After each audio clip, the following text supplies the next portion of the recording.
At the very end, I just want to give you any amount of time you would like to dedicate as the concluding thoughts, and just share some final message to the audience that you think it's important when it comes to all these topics and subtopics we talked about tonight. Well, I run into a lot of non-Christians who say, I need evidence. Well, God has given us abundant evidence. You just simply need to look at it. And, particularly, God's given us these two books, the book of nature and the book of scripture.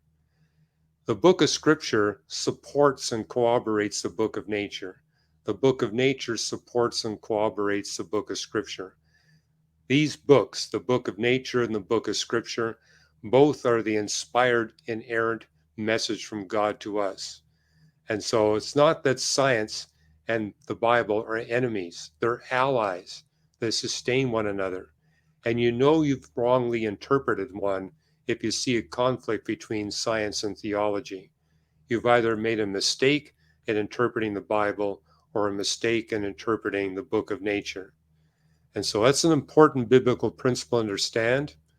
And also, back to 1 Peter 3, I believe, and I think you see this in the book of Acts, if you will prepare sound reasons for your faith and hope in Jesus Christ and are able to share those reasons with gentleness and respect and a clear conscience, you will see God doing supernatural miracles to bring you and people he's prepared in advance to hear and respond to those good reasons. It's just like what you see in Acts 10, where Peter and Cornelius both experienced miracles so that Peter could share the good news of salvation, the evidences for the Christian faith with Cornelius. I've been a pastor now for more than 4 decades, and I can tell you, everybody that puts this into practice, they have these miracles happening in their life on a regular basis where they see God setting up these encounters. And, my own life, I get to share my faith with people that I'm sitting beside on an airplane or in the waiting room of an airport. Well, over half the conversations I have with people are people who have a doctoral degree in theology or a doctoral degree in science.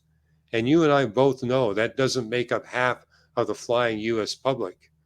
But God knows who I am, He knows who they are, and He puts us together. And I've seen Him do that in the lives of many other people. I have a friend who came out of the Mormon faith. He flies a lot too, and he says, when I fly, it's amazing how frequently I'm sitting beside a Mormon or an ex-Mormon, and God gives me the opportunity. For me, He sits me beside a theologian or a scientist.